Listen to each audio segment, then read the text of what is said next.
তোদের শুধু টাকা আর টাকা, কাজ ঠিক মতো করিস না, আবার টাকা চাস কোন মুখে? এই গতিতে জল বাড়লে আজ রাতের মধ্যে গ্রামে ঢুকে যাবে জল। জল আমার বাড়িতে ঢুকবে এটা কি করে বলছিস? যা নিজের ঘরটা সামলা গিয়ে।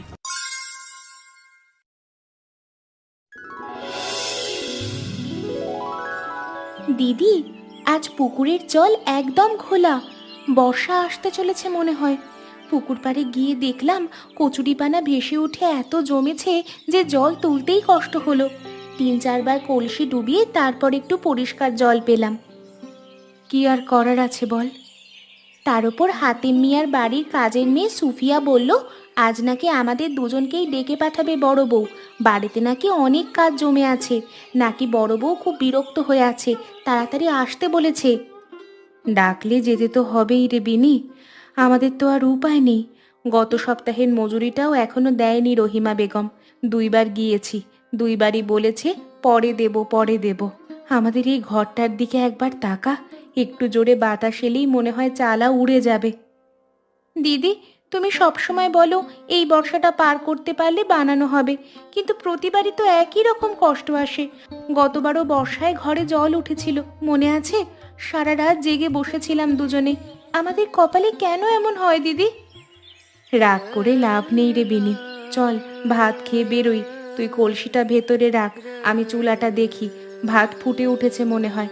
আর শোন, হাতেম মিয়ার বাড়ি থেকে কিছু পেলে রাতে রান্না করব। মিনি, এদিকে আয়। সকাল থেকে শুধু তো আস্তে আস্তে ঝাড়ু মারছিস, উঠোনের অর্ধেকটাও পরিষ্কার হয়নি এখনো। তোদের এটাই সমস্যা, কোনো কাজ করার তাগিদ নেই, তাড়া নেই। আমি ধীরে করছি না, সকাল থেকে আপনার রান্নাঘরের থালা বাসন মেজেছি, তারপর গোয়ালের গরুকে খাবার দিয়ে পুকুর থেকে 6 কলসি জল তুলে এনেছি। আর বেগম মা, একটা কথা বলবো? কি আবার বলবি তুই? গত সপ্তাহে যে মজুরিটা বাকি আছে, আর যদি একটু দিতেন ভালো হতো। ঘরে চাল প্রায় শেষ, বিনিকে নিয়ে কাল থেকে কি খাবো ভেবে পাচ্ছি না। একটু যদি সাহায্য করতেন বাঁচতাম। তোদের শুধু টাকা আর টাকা, কাজ ঠিক মতো করিস না, আবার টাকা চাস কোন মুখে? আচ্ছা, কাল দেব, আজ আমার কাছে ভাঙতি নেই। এখন কাজে লাগ, বেশি কথা বলে আমার সময় নষ্ট করিস না। আচ্ছা, কাজ করছি, আপনি যেমন বলবেন।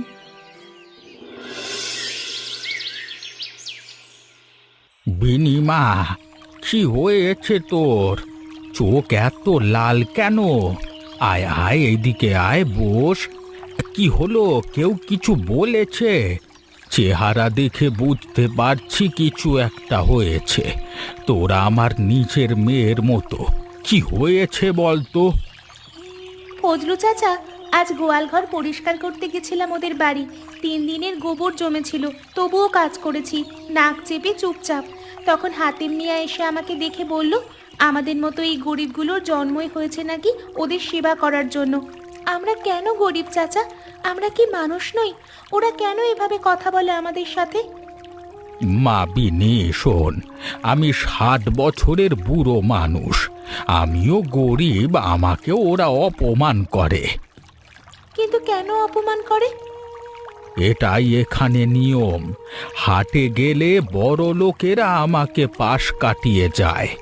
কেউ কেউ তো গরিব বলে ঘেন্নাও করে। কিন্তু একটা কথা বলি, এই নদী দেখছিস, আমি এর সব মেজাজ জানি। বর্ষা এলে এ নদী ধনী গরিব কাউকে ছাড়ে না। তার মানে? পাকা বাড়ি হোক আর কাঁচা বাড়ি, জল যখন আসে তখন সব ভাসিয়ে নিয়ে যায়। তখন টাকা পয়সা কোনো কাজে আসে না। তোরা ভেঙে পড়িস নে মা, সময় সবার আসে। বিনি, আজ নদীর পাড়ে ফজলু চাচার সাথে কথা বলছিলি শুনলাম। চাচা ভালো মানুষ, তার কথা শুনবি। আমার খুব কষ্ট হয়েছে রে দিদি। হাতে মিয়ার কথায় কষ্ট পাস না, ওরকম মানুষ পৃথিবীতে অনেক আছে। যাদের টাকা আছে তারা ভাবে সব কিছু তাদের পায়ের নিচে থাকে। ওরা ভাবে টাকা দিয়ে সব কিছু কেনা যায়। টাকা আছে বলেই আমাদের এইভাবে অপমান করবে ওরা। কিন্তু আমি জানি বিনি, একদিন না একদিন আমরা নিজের পায়ে দাঁড়াবো। হয়তো আজ না, কাল না, কিন্তু একদিন দাঁড়াবই। কিন্তু কিভাবে দিদি? উপায় পাওয়া যাবে। এখন শুধু সহ্য করতে হবে, কাজ করতে হবে, আর শিখতে হবে। আর সামনে বর্ষা আসছে, তার আগে নিজেদের প্রস্তুত করতে হবে।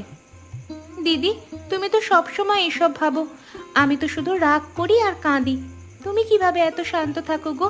সত্যি বলো দিদি, তোমার কি রাগ লাগে না?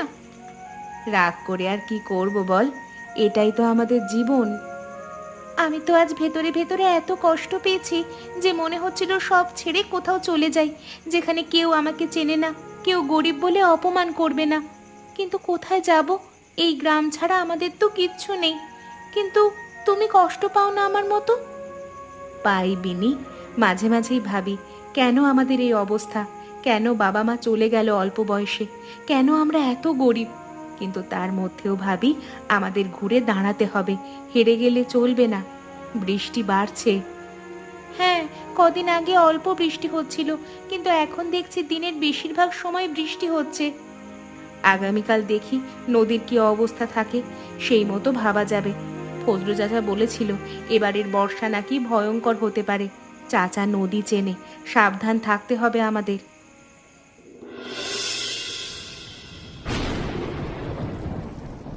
ফজলু চাচা, নদীর জল এত তাড়াতাড়ি বাড়ছে কেন? আমি সকালে উঠে দেখি উঠোনে জল জমেছে, ভাবলাম বৃষ্টির জল, কিন্তু তারপর দেখলাম পশ্চিম পাড়ের মাঠ পুরো ডুবে গেছে, আলের চিহ্নও নেই। অবস্থা খুব খারাপ হবে, আমি তো তোকে আগেই বলেছিলাম। এই গতিতে জল বাড়লে আজ রাতের মধ্যে গ্রামে ঢুকে যাবে জল। চাচা, আমাদের কিছু একটা করতে হবে, গ্রামের লোকজনকে জানাতে হবে। এত বৃষ্টি আমি তো জীবনেও দেখিনি। চাচা, আকাশটা যেন ভেঙে পড়ছে। মিনিমা, তুই ঠিকই ধরেছিস। আমি সকালে নদীতে গিয়েছিলাম, আগেও একবার এরকম পুরো গ্রাম তলিয়ে গেছিল। মানুষ গাছে উঠে 2 দিন কাটিয়েছিল। এবারও সেরকম হতে পারে, আমার হাড়ে আমি টের পাচ্ছি। কি বলছো কি তুমি? আমার তো খুব চিন্তা হচ্ছে। আমার অভিজ্ঞতা বলছে কালকে সকালে পরিস্থিতি আরো ভয়ঙ্কর হবে। তুই একটা কাজ কর, গ্রামের সবাইকে বল উঁচু জায়গায় যেতে। স্কুল ঘরটা সবচেয়ে উঁচু জমিনে, ওখানে আশ্রয় নিতে পারে সবাই। আর আমি নৌকাটা তৈরি করে রাখছি, দরকার হবে। চাচা, আমি বললে কি গ্রামের লোকেরা শুনবে? আমি তো গরিব ঘরের মেয়ে, আমার বাপ মা নেই। হাতে মিয়ার মতো লোকেরা কি আমার কথায় কান দেবে? তারা তো ভাববে আমি বাড়িয়ে বলছি। তুই বল মা, অত ভাবিস নে। যে শোনে শুনবে, যে না শোনে সে নিজেই বিপদে পড়বে। তুই যা, সময় নষ্ট করিস না। আর শোন, নিজেরাও তৈরি থাকবি। তোদের ঘরটা নিচু জায়গায়, সবার আগে জল ঢুকবে ওখানে। চাচা, চাচা একটু শুনুন, নদীর জল খুব দ্রুত বাড়ছে। ফজলু চাচা বলেছে এবারের বন্যা অনেক ভয়ঙ্কর হতে পারে। পশ্চিম পাড়ের মাঠ ডুবে বাঁশঝাড়ের কাছে জল জমতে শুরু করেছে। আজ রাতের মধ্যে গ্রামে জল ঢুকতে পারে। আপনারা সবাই উঁচু জায়গায় আশ্রয় নিন, সময় বেশি নেই চাচা। হ্যাঁ, তুই আমাকে শেখাবি? একটা গরিব ঘরের মেয়ে বাড়ি বাড়ি কাজ করে খায়, সে আমাকে বলছে কি করতে হবে।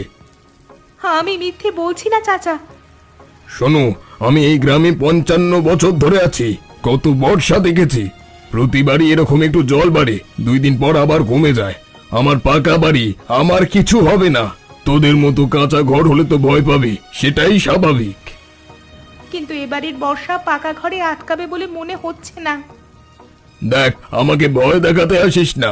আমি হাতেম মিয়া, এই গ্রামে আমার নামে বহু জমি জমা আছে। জল আমার বাড়িতে ঢুকবে এটা কি করে বলছিস? যা, নিজের ঘরটা সামলা গিয়ে। আর ফজলু বুড়োকে বল গুজব না ছড়াতে। চাচা, আমি ভয় দেখাতে আসিনি, আমি শুধু সতর্ক করতে এসেছি। আপনি না শুনলে আমার কিছু করার নেই। কিন্তু একটা কথা বলে রাখি, বন্যার জল যখন আসে তখন সব ভাসিয়ে নিয়ে যায়। আমি আমার দায়িত্ব পালন করলাম, এখন আপনার সিদ্ধান্ত। দিদি, দিদি, জল জল উঠোনে চলে এসেছে। দেখো, দরজার কাছে জল ভরে গেছে, ঘরের মেঝেতে ঢুকতে শুরু করেছে। কি করব আমরা? সাবধানে থাকবি নি, ঘরে থাকা যাবে না আর। দিদি, আমার খুব ভয় করছে। এত জল, এত বৃষ্টি, চোখে কিছু দেখা যাচ্ছে না। কুপির আলোটাও বাতাসে নিভে যাবে মনে হচ্ছে। দিদি, আমরা কোথায় যাব? কি করব আমরা? বিনি, ভয় পাস না, আমি আছি তো তোর সাথে। শোন, আমি আগে থেকেই ভেবে রেখেছিলাম, আমাদের ঘরের পেছনে যে বড় তেঁতুল গাছটা আছে সেটা অনেক উঁচু আর শক্ত, ওটা সহজে ভাঙবে না। তাহলে আমরা কি করব? চল, আমরা ওই গাছে উঠব, আর তারপর পাশের বাঁশঝাড় থেকে বাঁশ কেটে একটা মাচা বানাবো। এখন তাড়াতাড়ি চল, যা দরকার গুটিয়ে নে। দিদি, তুমি আগে থেকে জানতে এটা হবে, সেজন্য চাচার কথায় তুমি বাঁশ কেটে রেখেছিলে না? আমি তো ভাবতেই পারিনি যে তোমার এত বুদ্ধি। সব সময় সবচেয়ে খারাপ পরিস্থিতির জন্য তৈরি থাকতে হয় বিনি। এখন চল, সময় নেই, জল বাড়ছে, দেখ মেঝে পর্যন্ত জল হয়ে গেছে। দিদি, শুনছো? ওদিক থেকে চিৎকারের শব্দ ভেসে আসছে অনেক মানুষের, মনে হয় হাতেম মিয়াদের বাড়ির দিক থেকে। দিদি, ওদের বাড়িতেও কি জল ঢুকেছে? হতেই পারে ওদের বিপদ, কিন্তু ওরা তো বলেছিল ওদের কিচ্ছু হবে না, পাকা বাড়ি আছে ওদের। কি হলো তাহলে? হবেই তো বিনি, বন্যার জল সব সমান করে দেয়। ফজলু চাচা ঠিকই বলেছিল, আমি তো সতর্ক করেছিলাম, ওরা শোনেনি। সত্যি, গরিব মেয়ের কথা কেই বা শোনে, এখন চিৎকার করছে। কিন্তু বিনি, আমরা এখন চুপ করে বসে থাকবো না। শোন আমার কথা, ওরা আমাদের সাথে যতই খারাপ করুক না কেন, ওরাও তো মানুষ, ওদের বাড়িতে ছোট ছোট বাচ্চা আছে, ওদের তো কোনো দোষ নেই। কি করবে তুমি? ভোরের আলো ফুটলে আমরা যাব ওদের সাহায্য করতে। ফজলু চাচার কাছে নৌকা আছে, চাচা নিশ্চয়ই তৈরি আছে। দিদি, তুমি সত্যিই খুব ভালো। আমি তোমার জায়গায় থাকলে কোনো দিন ওদের সাহায্য করতে যেতাম না। ওরা তোমাকে অপমান করেছে, গরিব বলে তুচ্ছ করেছে, সঙ্গে মজুরিও দেয়নি, আর তুমি বলছো ওদের সাহায্য করতে যাবে? এরকম বলতে নেই বিনি, কিন্তু আমি পারবো না দিদি। তুই আমার বোন, তুইও পারবি। দেখ, এই মুহূর্তে কে বড় লোক আর কে গরিব সেটা কোনো ব্যাপার না। ব্যাপার হলো, এখন এই গাছের ওপরে ভালো জায়গায় আমরা আছি, আর ওরা তৈরি ছিল না, তাই ওদের সাহায্য করার দরকার। বিপদের সময় মানুষকে এমনি ছেড়ে দিতে নেই। মিনি, মিনি, তুই? ও পড়ুয়ালা রে, তুই বেঁচে আছিস? তোর কাঁচা ঘর তো পুরো ভেসে গেছে দেখলাম, ভাবলাম তোরাও আর নেই। আমাদের বাঁচা মিনি, সারা রাত ছাদে বসেছিলাম, ঠান্ডায় কাঁপছিলাম, আর শুধু বৃষ্টিতে ভিজছিলাম। এখন কি অবস্থা? জল ঘরে ঢুকে সব ভাসিয়ে নিয়ে গেছে, গরুগুলো দড়ি ছিঁড়ে ভেসে গেছে, আমি কিচ্ছু করতে পারিনি। স্বামীর শরীর খারাপ, জ্বর এসেছে, কথা বলতে পারছে না ঠিক মতো। কিন্তু মিনি, তোরা কিভাবে বাঁচলি? তোদের তো কাঁচা ঘর, সেটাও তো ভেসে গেছে নিশ্চয়ই। আমি আর বিনি তেঁতুল গাছে মাচা বানিয়ে রাত কাটিয়েছি। আগে থেকে বাঁশ কেটে দড়ি দিয়ে মাচা তৈরি করে রেখেছিলাম, তাই পেরেছি। কিন্তু আমরা কি করব এখন? এখন আপনাদের নামতে হবে এখান থেকে, জল আরও বাড়তে পারে, ছাদটাও নিরাপদ না। ফজলু চাচা নৌকা নিয়ে একটু পরেই পৌঁছবে। আমি এসেছি কলা গাছের ভেলায়, তবে আপনি আর আপনার ছোট নাতনিটা এখন আমাদের সঙ্গে চলুন, বাকিদের ফজলু চাচা নিয়ে যাবে নিরাপদ জায়গায়। মিনি, তুই আমাদের জন্য এসেছিস? আমি তো তোর সাথে কত খারাপ ব্যবহার করেছি, মজুরি দিইনি, উল্টে কত কথা শুনিয়েছি, তুই তাও এসেছিস? আমি তো ভেবেছিলাম তুই আর আসবি না, আমরা তো তোর সাথে ভালো কিছু করিনি কোনোদিন। এখন এসব কথা বলার সময় না, জল বাড়ছে, সময় নষ্ট করলে বিপদ হবে, চলুন তাড়াতাড়ি। মিনিমা, হাতেম মিয়াকে নৌকায় তুলেছি। বুড়ো মানুষটার অবস্থা ভালো না, জ্বরে কাঁপছে, আরো 3টে পরিবার পূর্ব পাড়ায় আটকে আছে। চাচা শোনো, পূর্ব পাড়ায় সরাসরি না গিয়ে দক্ষিণ দিক দিয়ে ঘুরে যাও, সবাইকে নিয়ে এসো। এখনো পর্যন্ত 15 জন আছে, আরো 10 জনের জায়গা করব। মিনি, তুই না থাকলে আজকে অনেকই বিপদে পড়তো মা। তোর মাথায় অনেক বুদ্ধি, এতগুলো মানুষকে বাঁচালি তুই। আমি এক্ষুনি যাচ্ছি।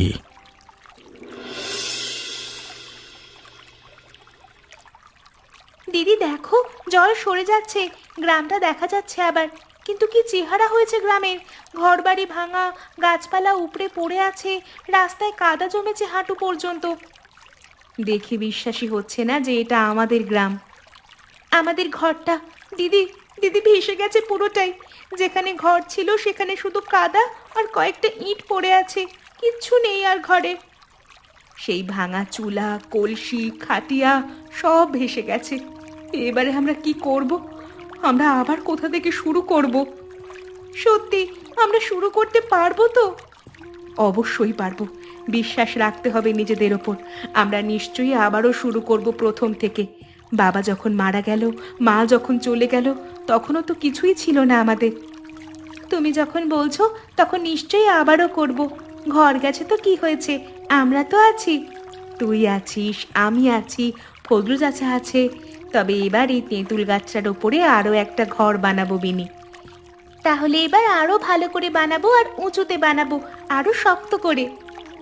হ্যাঁ, এবার আমি জানি কোথায় জল আসে, কোন দিক থেকে আসে, কোন জায়গাটা সবচেয়ে নিরাপদ। পরের বার থেকে আরো ভালো করে তৈরি থাকবো। দিদি, একটা কথা বলি, এই কদিনে আমি অনেক কিছু শিখেছি, ভয়ও পেয়েছি অনেক। তাও শিখেছি যে বিপদের সময় কিভাবে মানুষের পাশে থাকতে হয়। ঠিক বলেছিস বিনি, চল এখন নামি, অনেক কাজ বাকি। গ্রামটা আবার গড়তে হবে, সবাই মিলে হাতে হাত লাগিয়ে। এখানে এরকম ভাবে চুপ করে বসে থাকলে কিচ্ছু হবে না। মিনি বিনি, তোরা সামনে আয়। গ্রামের সবাই এখানে আছে। সবার সামনে আমার কিছু কথা বলার আছে। কথাগুলো বলতে লজ্জা লাগছে, কিন্তু না বললে হবে না। কি কথা বলবে চাচা? আমি 55 বছরের বুড়ো। এই গ্রামের সবচেয়ে ধনী মানুষ ছিলাম আমি। ধানের গোলা ছিল, গরু ছিল, পাকা বাড়ি ছিল, আর সেজন্য আমার অহংকার ছিল আকাশ ছোঁয়া। সত্যি কথা চাচা, তুমি অনেক বড় লোক ছিলে। আমি মানুষকে কাঁদি দিতাম বলে মনে করতাম যে আমি এই গ্রামের সবচেয়ে গুরুত্বপূর্ণ মানুষ। আজ দেখ আমার কি অবস্থা। আমার শস্য গেছে, বাড়ি অর্ধেক ভেঙে পড়েছে। আমি নিজে জ্বরে 3 দিন শুয়েছিলাম, কিন্তু সেসব ক্ষতির কথা আমি বলতে আসিনি। তাহলে কি বলবে তুমি? মিনি, তুই সেদিন আমাকে সতর্ক করতে এসেছিলি। তুই বৃষ্টিতে ভিজে একা, আর আমি তোকে তুচ্ছ করে তাড়িয়ে দিয়েছিলাম। তুই গরিব ঘরের মেয়ে বলে তোর কথা গুরুত্ব দিইনি। এখন আর এসব কথা বলে কি হবে? বলেছিলাম তুই আমাকে শেখাবি, ফজলুকে গুজব রটাতে বারণ করতে, অথচ তোর কথাই সত্য হলো। আর বন্যার সময় তুই আর তোর বোন মিলে আমাদের সহ পুরো গ্রামকে বাঁচিয়েছিস। তোরা যদি না থাকতিস তাহলে আমরা সবাই মারা যেতাম। আমরাই তো তোর সাথে খারাপ করেছি, সেজন্য আমি লজ্জিত মনি। হাতেম চাচা, আমরা গরিব, তাই বিপদে কাউকে ফেলে দিতে শিখিনি। এটা আমার মা আমাদের শিখিয়ে গেছে। আপনি আজ আমাদের কাছে ক্ষমা চাইছেন, আমি কৃতজ্ঞ। তাহলে চল, এখন থেকে আমরা সবাই মিলে একটা নতুন গ্রাম ভালোভাবে বানানোর চেষ্টা করব, আর সেখানে কেউ কাউকে ছোট করবে না কখনো। দিদি দেখো, আকাশটা কি সুন্দর হয়ে গেছে। কদিন আগেও এই আকাশ দেখে কত ভয়ঙ্কর লাগছিল। বৃষ্টি নামছিল এমন ভাবে যে মনে হচ্ছিল আকাশ যেন ফেটে পড়বে। আজ দেখো এত শান্ত, কি অদ্ভুত না দিদি? হ্যাঁ, সত্যি আজ খুব ভালো লাগছে। আর সব থেকে বড় কথা, আমরা সবাই এই দুর্যোগের পর থেকে এক হয়ে যেতে পেরেছি। সবকিছু জিনিসের যেমন একটা ভালো দিক থাকে, এটাও তেমনই। দিদি, এখন কি হবে আমাদের? নতুন করে সব শুরু করতে হবে যে। ঘরে একটা কলসিও নেই। কিন্তু জানো, আমার না আর ভয় লাগছে না। আগে লাগতো, এখন লাগে না। কেন রে?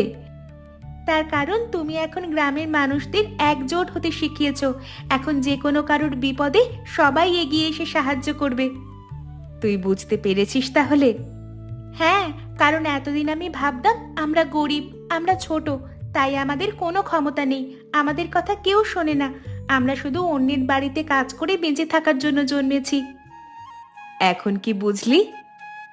এখন কিন্তু এই বন্যা আমাদের দেখিয়ে দিল, প্রাকৃতিক দুর্যোগ অথবা বিপদে গরিব বড়লোক সবাইকে মিলিয়ে দিতে পারে। আমি সেজন্য তোমাকে নিয়ে গর্বিত দিদি, সত্যি বলছি। বিনি, আমি একা কিচ্ছু করিনি। তুই যদি সঙ্গে না থাকতিস তাহলে আমরা কোনোদিন করতে পারতাম না। চলো দিদি, তাহলে আমরা সবাই মিলে নতুন করে শুরু করি, আর পুরোনো দিনের কথা ভাববো না আমরা। হ্যাঁ, সেজন্য তোমাদেরও বলছি যে তোমরাও আমাদের মতো মিলেমিশে থেকো। তোমরা যদি প্রথমে স্বার্থপরতা করো তাহলে বিপদের সময় তোমাদের পাশে কেউ দাঁড়াবে না। আর তোমরা বলতে পারবে যে আমাকে ওই হাতেম চাচা কোথায় কাজ দিয়েছিল বলে আমি খুব কষ্ট পেয়েছিলাম? উত্তরটা কিন্তু তোমরা কমেন্ট করে জানিও।